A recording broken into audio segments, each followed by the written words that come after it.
What's up, good people? Welcome into Montgomery Company. All right, we're going to get straight to it today because we have so much going on. First up, we have Kiara McClendon. She works with the Atlanta Dream, particularly with our players. And I want to talk to her about, what's it like working with an athlete? Because if you haven't worked with an athlete before, we function a little bit differently. And speaking of athletes, we have the Hall of Famer, Spencer Haywood, coming on. And the conversation, I'm telling you right now, get your popcorn type of conversation. Half of the conversation is going to be in today's show, but get the full conversation tomorrow, which is Friday. And speaking of that, man, the crew, we discuss handling pressure. It's playoffs. Spencer's handled a lot of pressure. Tap in. Let's go.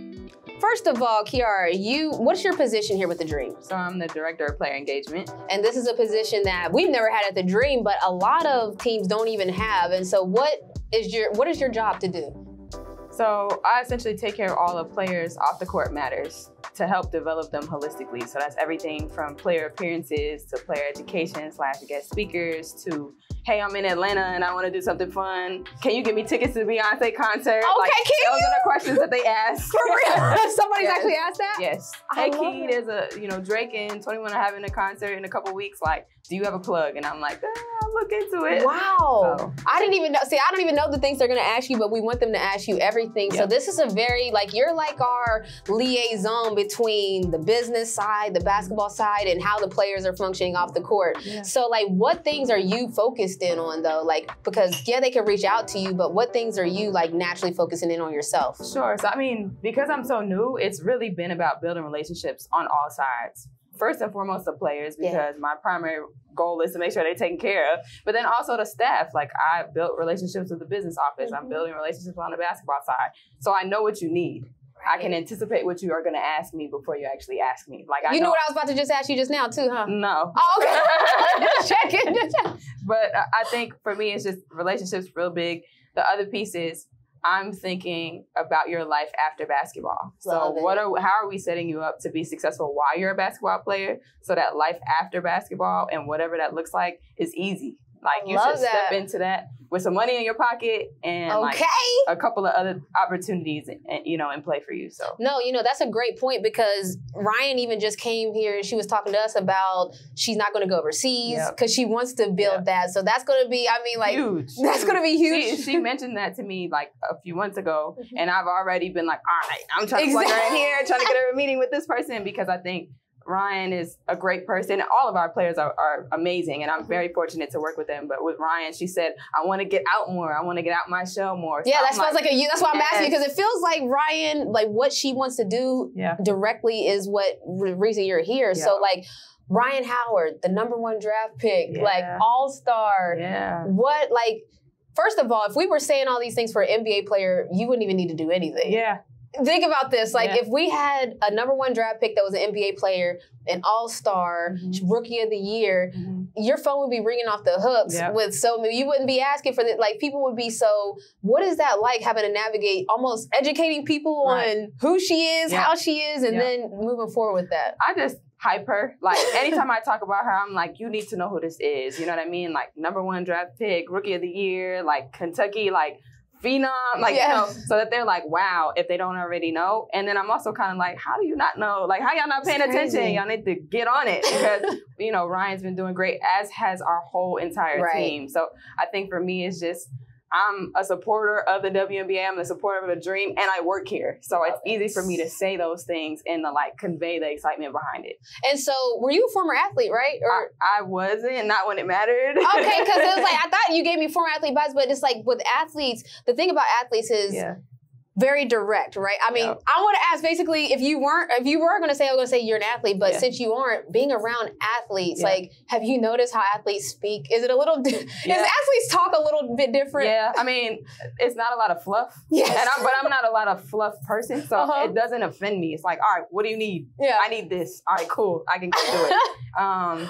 I think if you're overly sensitive about it, then you could get offended. But I'm here to help you, and your time is limited. And you got a number of different people that want something from you. So No, I'm asking all these questions because I'm a athlete through and through. Yeah. And then when you retire, I start to realize that like the athlete world functions very differently. So even my wife, she'll have to be like, hey, the way you said that wasn't, and I'll be like, oh, I'm sorry, I'm talking like I was in the locker room.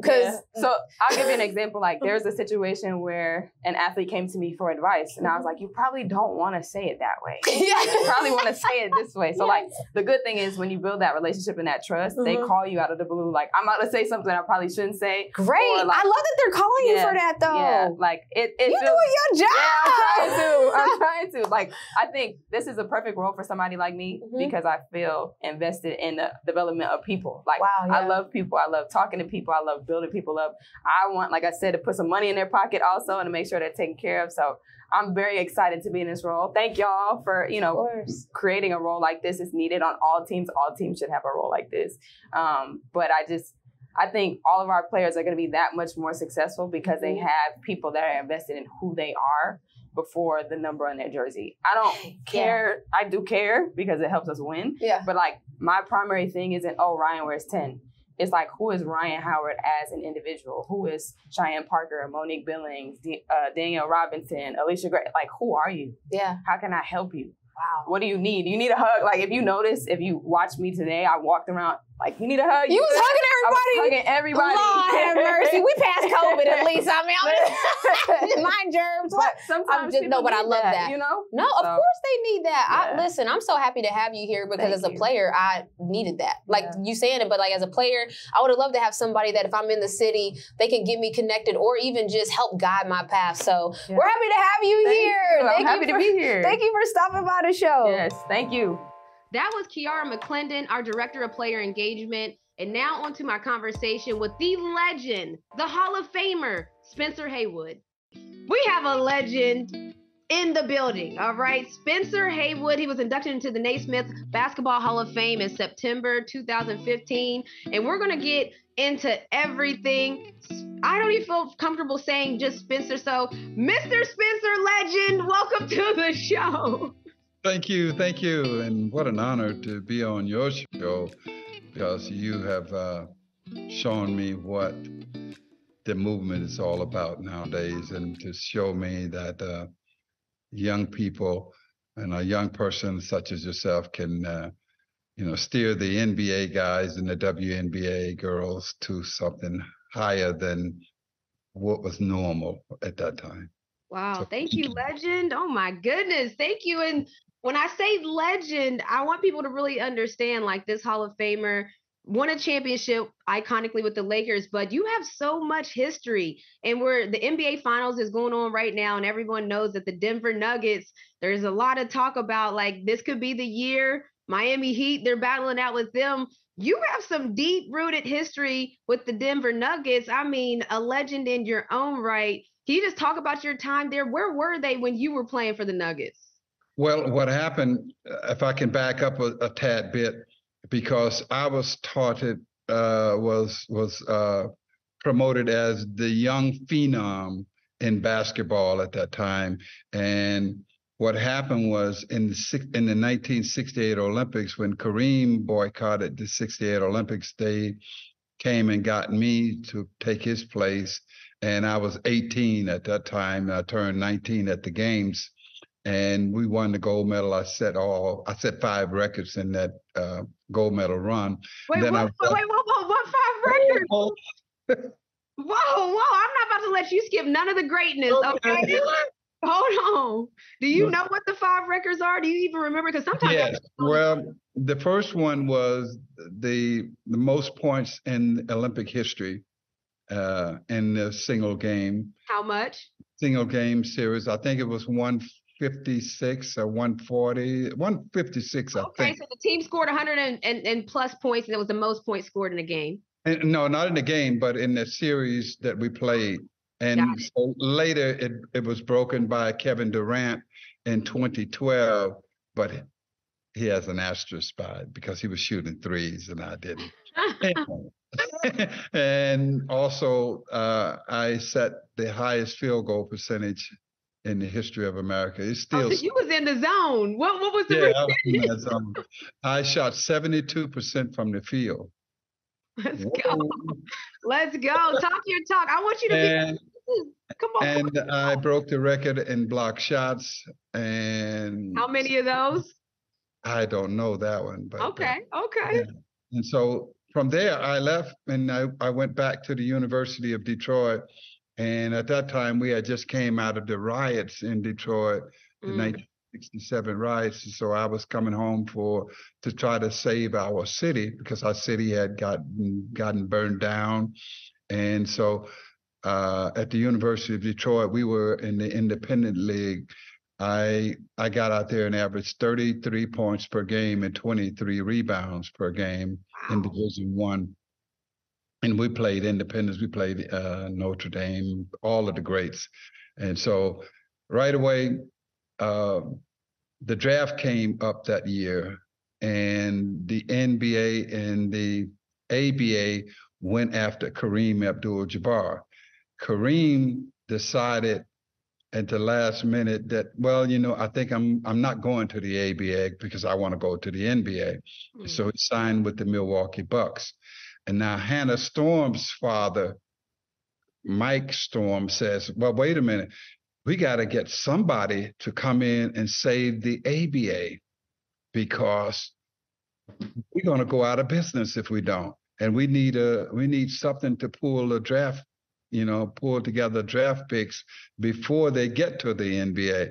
So the guy that we need to talk Spencer Haywood into leaving college and coming to play with Denver as part of our global marketing scheme for the ABA. And I signed with Denver thinking, yeah, this would be a nice chance for me to play basketball, get my mother out of the cotton field, because I had left home when I was 15 because I was living in Silver City, Mississippi, which is just cotton fields and no city, no nothing.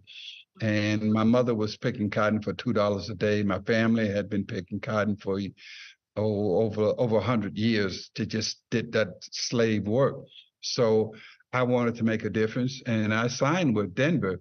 And the idea was to, if I could get, I think he said like 7 rebounds and maybe 10 points, it'll be a successful journey. And then we could go after Julius Erving and all the other guys the next year. Wait, can I pause you right there? They wanted you to get what? 7 rebounds and about what? 10 points at max. So let me pause and just say, your rookie year at Denver, you played in 84 regular season games and you averaged 45 minutes, side note. So you was out there on the court. You averaged 30 and 19 rebounds. I want people to understand. They wanted you to get 7 and 10. You came in and averaged 30 and 19. All right, go ahead. I just want to make sure. 30 and 19. I was the rookie of the year. I was the leading scorer, leading rebounder, MVP of the league, and MVP of the All-Star game. Wow. And the only person that ever came close to that kind of performance in a rookie year was Wilt Chamberlain. So I'm up there with Wilt on that level.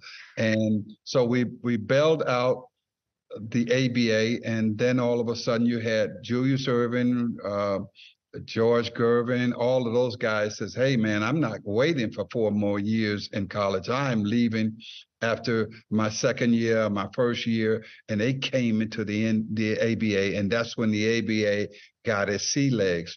But in the meantime, Denver owner says to me, well, I want to make you the highest paid player in the world.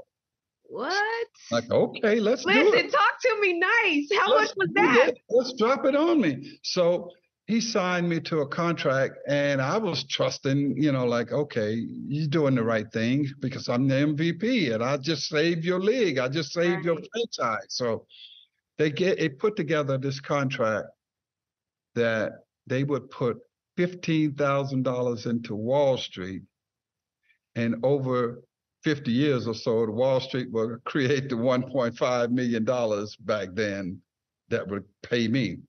And so how that contract was written was that I would get this $75,000 to $100,000 per year.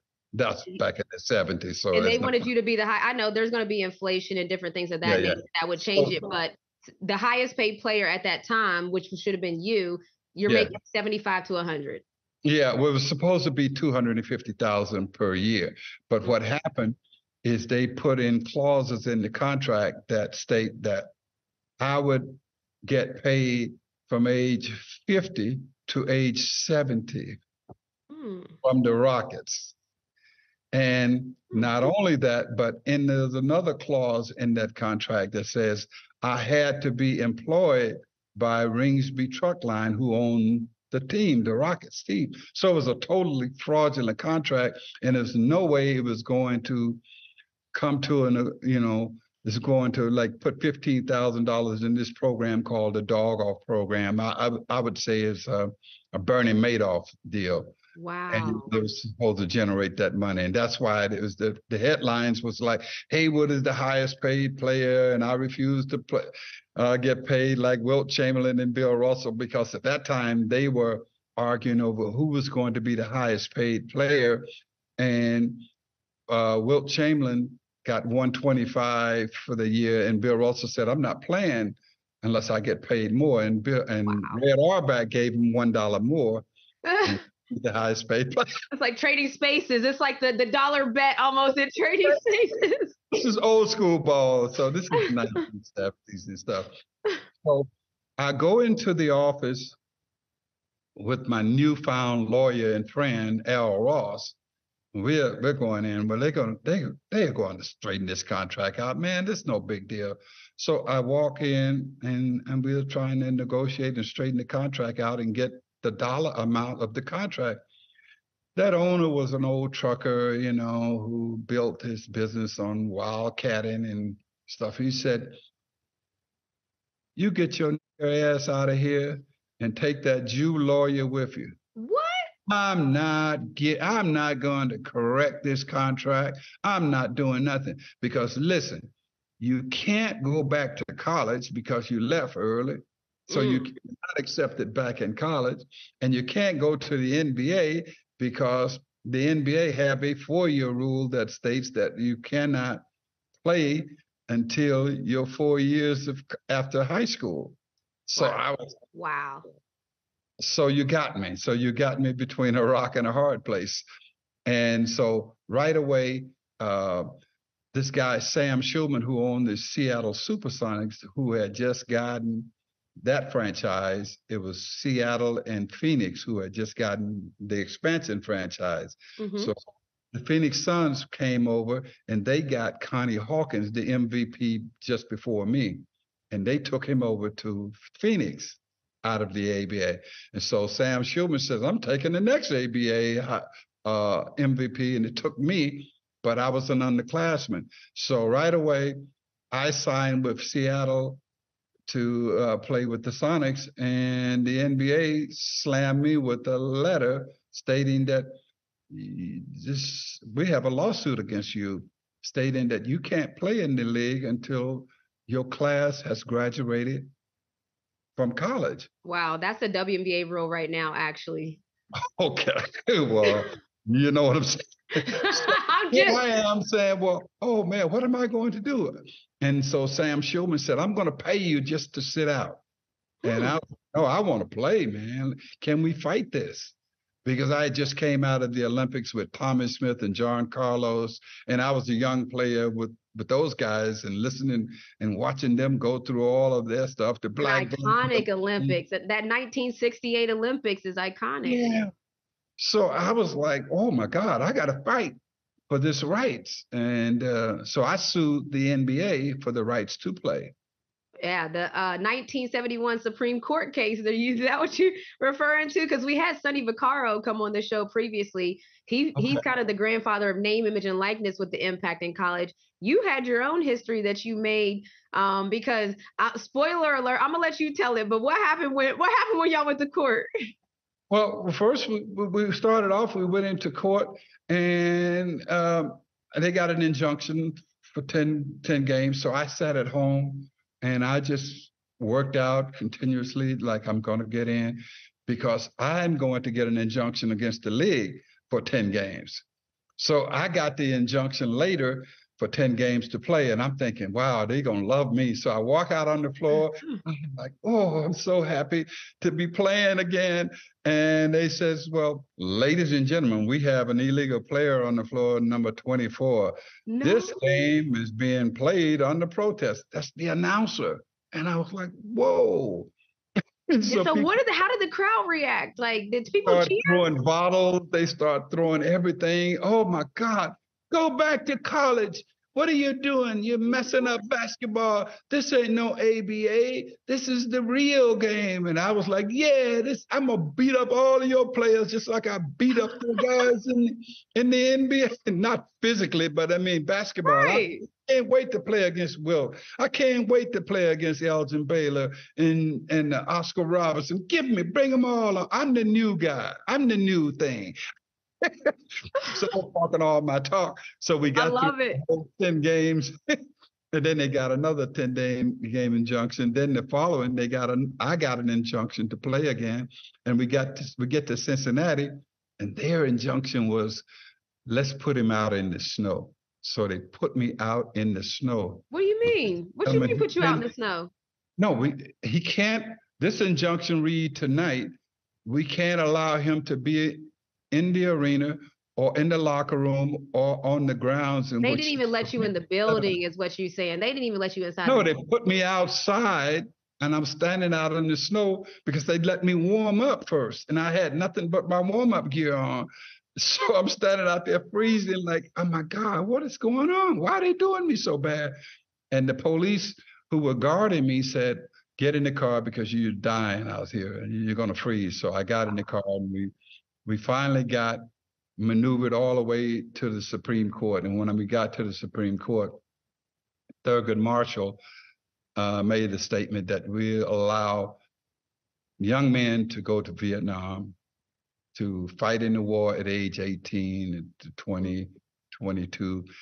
But yet this man can't make a living for his family, who is in abject poverty in Mississippi.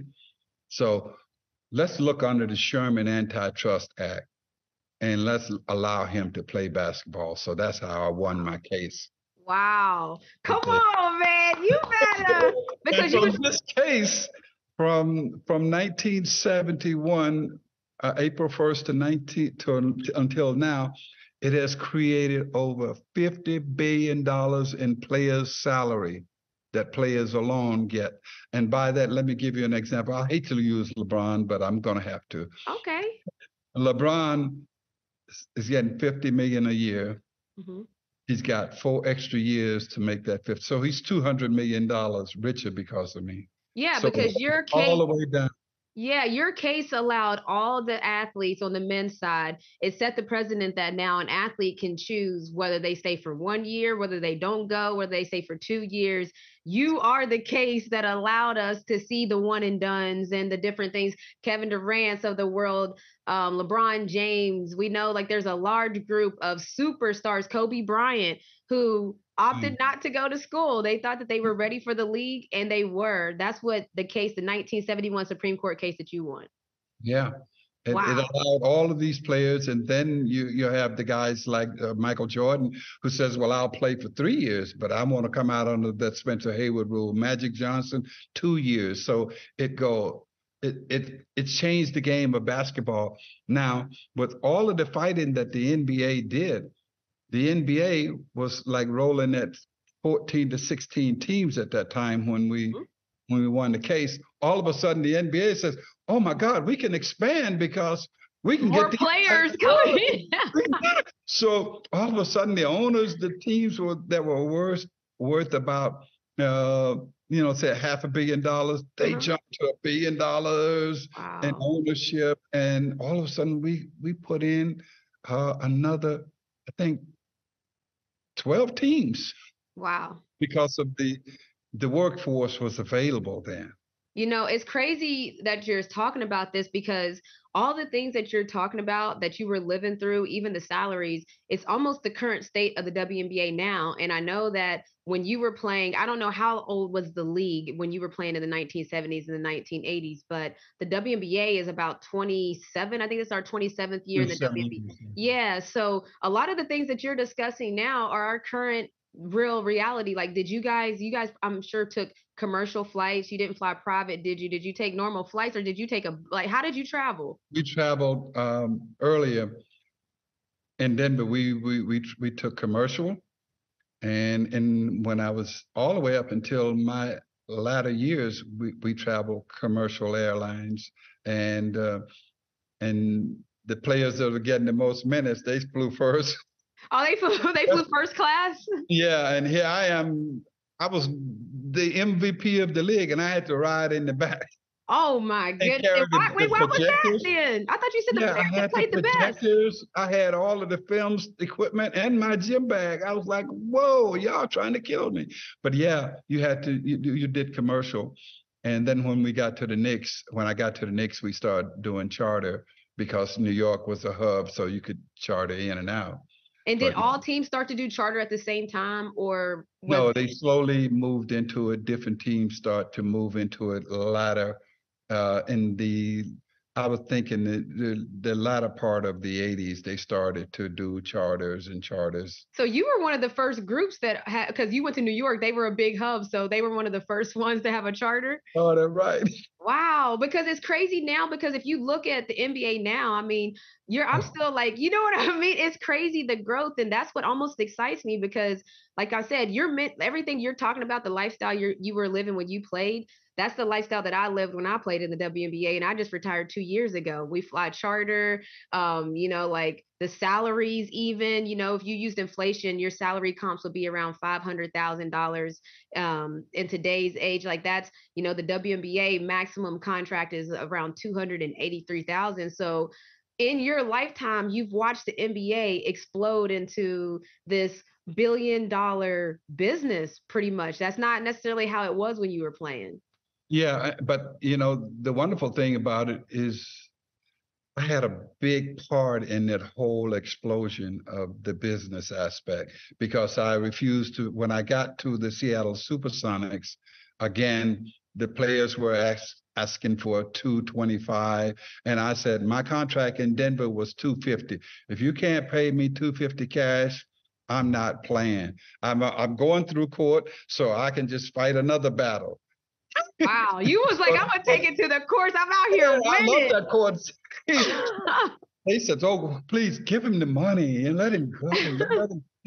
And so all of a sudden, the next year, all of the guys, Elvin Hayes and everybody, well, I want the same contract that Haywood got. Wow. So that's how those salaries started to escalate, and it just grew out of that.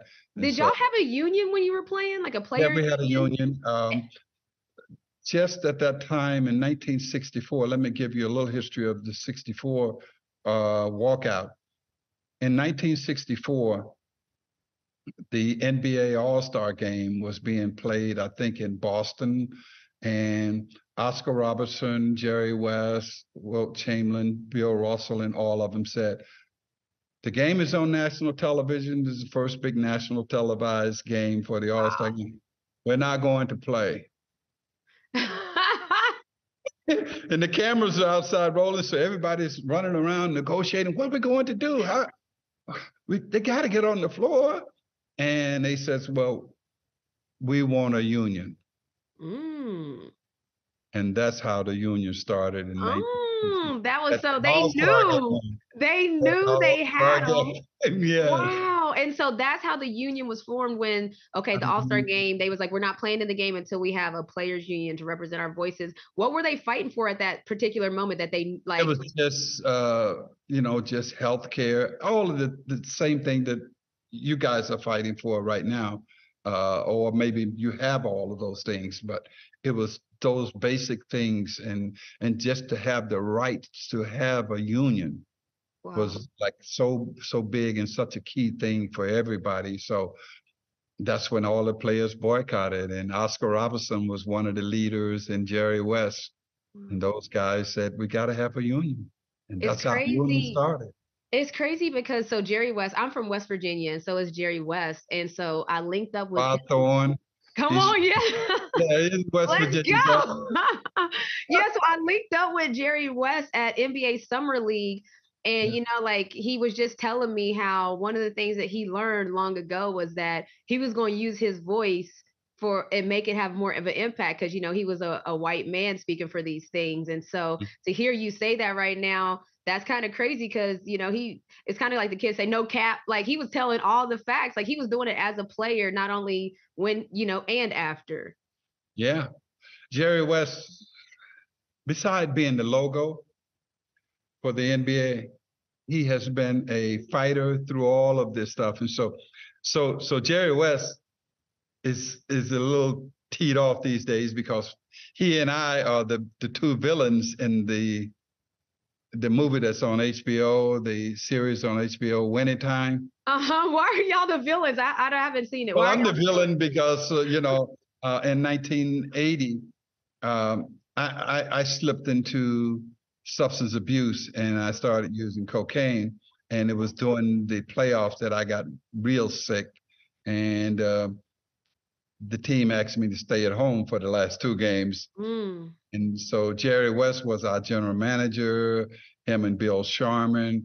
So they making Jerry West in this HBO movie, like making him look like he's a madman throwing things around. And he was not that kind of a person. I told you guys you need to tap in tomorrow for the full conversation. Incredible story, unreal history told. And now, you know, it made me think about mental health and how we handle that in our everyday lives, because sports is sports, but sports emulates life. So we're going to talk a little bit about how do we handle pressure with the crew. Okay, so coming off that conversation with the legend Spencer, I don't even feel right saying like legends by their first name, so I'm gonna call him like the legend is gonna be Legend Spencer is what I'm gonna have to call for a handle on his name. But you know, it's crazy that the conversations around mental health are constantly being talked about, but the reason that mental health is talked about is because of pressure. Like, and I'm obviously gonna always be speaking from an athlete sports perspective.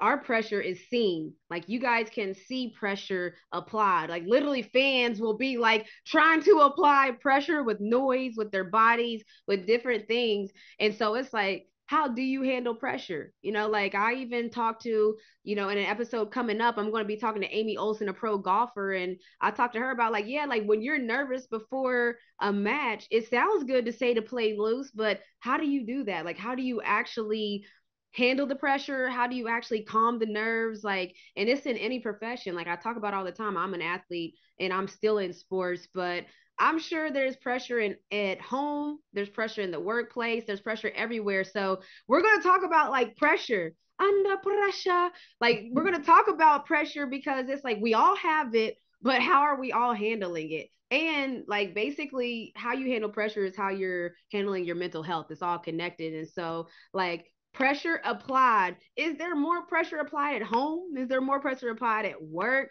Like, where is the pressure coming from, your pressure points? And I don't know if anybody wants to start off. Snooka Book is looking cute, skinning and grinning as we call it. Like, I already know, even in your workplace, your boss has applied pressure to you before. What's your response to pressure? Like, how do you handle it? Like, what do you do when pressure comes your way? Okay, well, I have to go back to, as always, Fanny Pearl. Fanny Pearl. She always told me there's always more room out than there is in. So don't keep that stuff in, let it out. And there's different situations where you'll let it out. Sometimes you'll let it out nicely and sometimes not so nicely. In the workplace, I always try to let it out nicely with wit. And most of the time when people would do things and they knew they were wrong and they were trying to get me, I would try to be so witty with my comeback that, you know, they knew where I was going and how I was cutting them down, and they just had to smile and go with it because they know I got them on it. But that makes me think about what they say. So you release CEOs. Pressure. Yes. Says she gonna get. She releases it in a healthy way. She gonna listen. Snook gonna express herself and her thoughts and her feelings. It makes me think about people when they talk about like you know, that email where you're going off, but in professional etiquette form, where as per my last email, you know, Snook must have been one of them then that she was like, oh, you want to apply pressure? We got that pressure over here too. Oh, yes, ma'am. Yes, ma'am. And then there's situations like, you know, you said I haven't really played professional sports, but I've been at a lot of sports activities, and I don't try to be really mean, but I really like let it out and Oh, say you what mean I you have to apply pressure say. to the refs?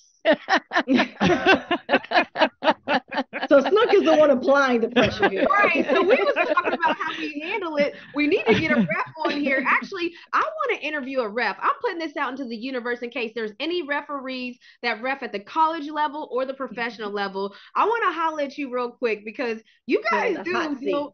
Yeah, I mean, like you live life in the hot seat. You live life under pressure because every time you make a call, there's one group that's going to be mad about it every single time. So, well, you're actually under pressure when you're making the calls or you're talking to the referees because, you know, we're very competitive, and I always want my family, I have grandchildren, my children all play. Always want them to win. I want them to win fairly. So there's pressure there when you feel that they're playing the game to their utmost, and then there's somebody there who's not being or playing fairly. Or you don't feel the calls correctly. So you have to take the pressure that you're feeling and then let it out still. So that's where I'm at with that. So basically, this is Snook, I would like to assess you I have no experience, but I would say that your mental health is probably in a good state because you're not about to let nobody stress you out. Like that's what it sounds like. You said there's a lot more room out than in you ain't about to keep none of your feelings. No. So Snook is letting her voice be heard. She's gonna let you know. I like that. I like that, Snook. What's the pressure like for you? Like when you have a lot going on? I mean, you juggle a lot. You're raising 4 boys, you and Big Shannon. What's the pressure like your way? How do you handle it? I get to an unbothered state. So I get to the point where the pressure is just ridiculous. I just get to an unbothered state. I get quiet. And then once I get quiet, it's the moment where everything is starting to just get even. So now I can say, okay, well, this is a problem, this is a problem, that's a problem. And then I may let it out. But so wait a minute. In that get quiet state, it sounds like there's a little ether mode going on. It is something boiling underneath there. It's a vaporizing moment about to happen. In whichever direction the pressure is applied incorrectly, that's about the moment when whatever is about to be vaporized. But when I have that type of pressure, I'm not the person who just automatically, I have to think about it. And if I think it all the way through, and once I think it all the way through and it's not right, I'm a very logical person. If anything that's illogical is a part of that pressure, it automatically just gets eliminated from. I don't feel like there's no point in me putting any more thought process, any more energy or anything else into something not being logical. So I think that even in the business world, like we could go to a meeting and everybody in the room is catching it. And they'll say, well, they'll ask a question, and I'll be like, well, can I ask a couple questions too? Because everybody has 2 sides of a coin, and there's pressure on the person who's actually applying pressure, and there's the pressure from the person receiving it. So I like to even the playing field with pressure. So I ask questions. So you like to apply the pressure too, like Snook. Not necessarily. I just like to share it. Let's just share it. Let's just share it. Why is it all gotta be one? Let's share it. Cole basically is like, look, if you apply pressure to me, we're gonna share this load, honey. Snook said if you apply pressure to her, she gonna give it right back. So there is a little difference there. You got a little snooker booker. Now, if we would assess your mental health, I would say that in those pause moments, you might be a little stressed out. Unstable. It's a little unstable. You can get one way or the other. It could go up or it could go down. So anything can happen on those states. But this is like, it's good to know yourself, because I'm gonna say that's the thing about athletes, that the one thing that about athletes is we have to know ourselves. I have to know how I best function. So I have to know when am I my best when I go to sleep, because that's the target time I got to go to sleep. what am I the best? Like, what do I eat on game days that makes me feel my best self? Like, because my best self, sometimes I might eat a good meal, but I feel heavy. So, oh no, baby, that ain't me. I need to be fast, light on my feet. So in sports, we are taught to learn our best selves, and then we create this most ridiculous routine that we will not shy away from. And if you do break our routine, you might have ruined our whole week and my whole season. If I had a terrible game that made us lose this game that we needed to win, this is how serious. Exactly.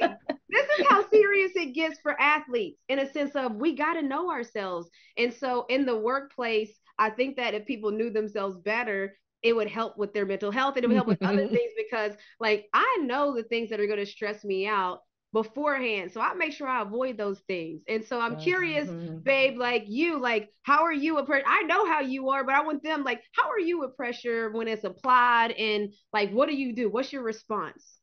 Well, I like that Spencer Haywood said that he takes a mental health day. I feel like more people need to do that. I feel like I probably need to do that, because I'm the kind of person that I get nervous for everything. Like everything makes my hands sweat. Like it could be a meeting, it could be, and it's funny because even when I perform, especially when I perform in front of people, I'm so nervous. I don't even know how I'm gonna do it. But I guess my thing with myself, I like to challenge myself. So I always say that I'm not going to let this scary feeling or all this pressure on top of me win. So I always like, okay, just because I'm scared doesn't mean I'm not going to do it. So I'm still going to do it anyway. And so one thing that I always kind of try to practice is always show up, even if you're nervous, even if you have a lot of pressure, even if you don't have the homework assignment done, just still go to class, like Amen. still just show up, and things will start falling in line. Because a lot of times I feel like anxiety just builds up on you just thinking about stuff. And that's my problem too. I'm an overthinker. So I think about things way too much, and then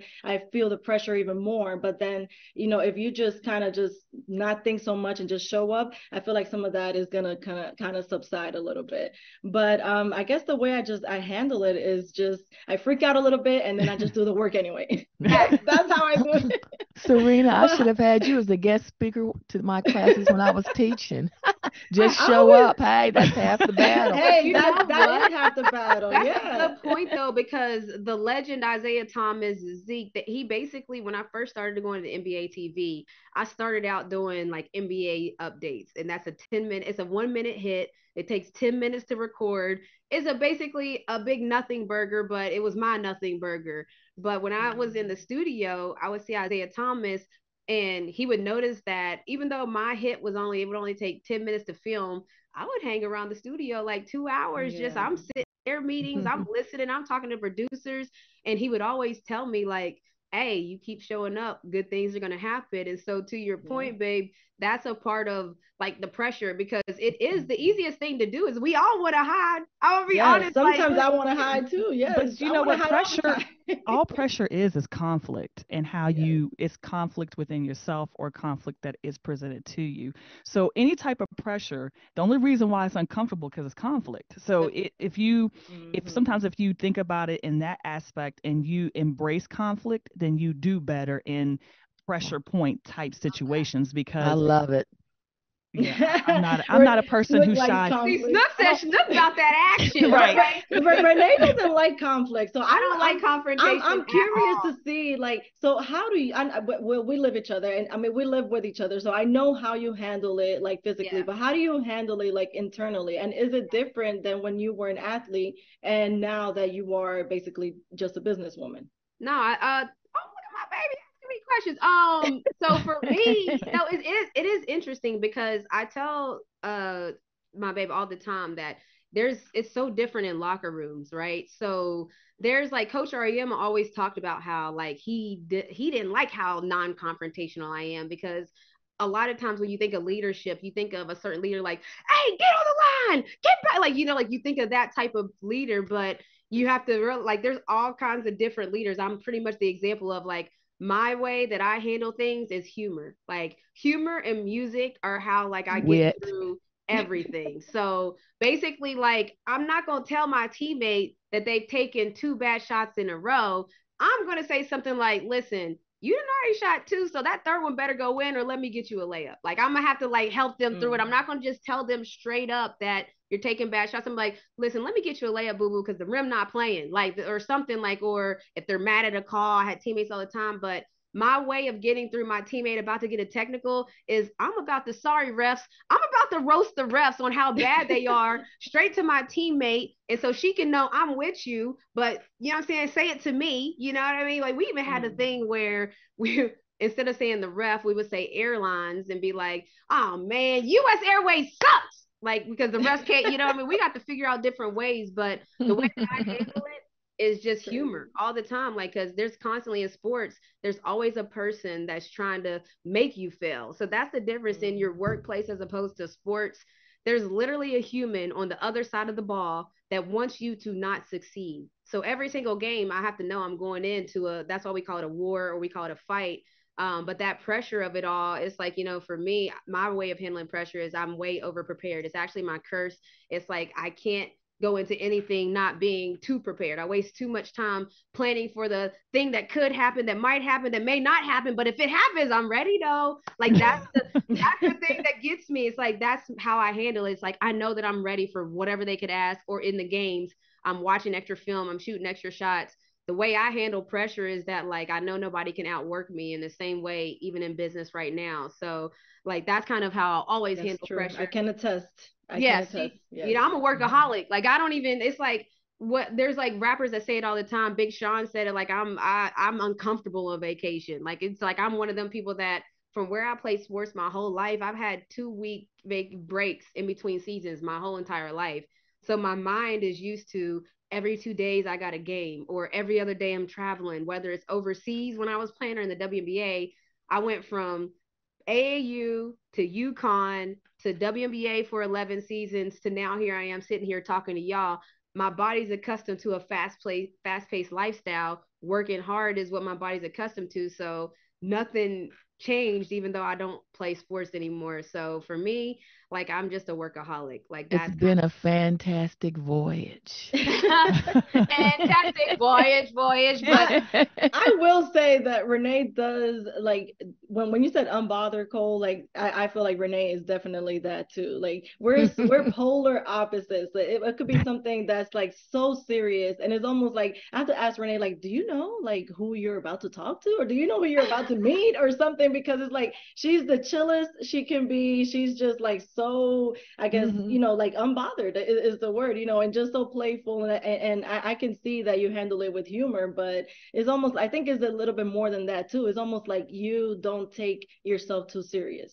And like, you don't take anything too serious. No, and you know what's but funny, at the same time, everything is serious too. Everything is very serious, because losing a game is serious when you're a sports athlete. And that's what you always tell me too, because I'd be like, oh, what about this? And she's like, everything is serious. One thing is not going to be more important and more serious than the other. And so that's, we always go back and forth. Yeah, because she be wanting me to get really prepared if we have a big guest, and I'm like, babe, I get really prepared for every guest, and she'd be like, okay, listen, this is Sunny coming on the show, honey, the host of The View. We gotta be ready. And I'll be like, baby, I'm ready. I get ready for every game the same. But maybe that's how I handle pressure, and everybody has different ways to handle pressure. But we want you guys to just be locked in and paying attention to how you're handling pressure, because that's how you're handling your mental health. And so take care of you first. Put your mask on before helping others, is what they say on those airlines that we used to cuss out when we was playing. Sorry, y'all. But put your mask on first before helping others.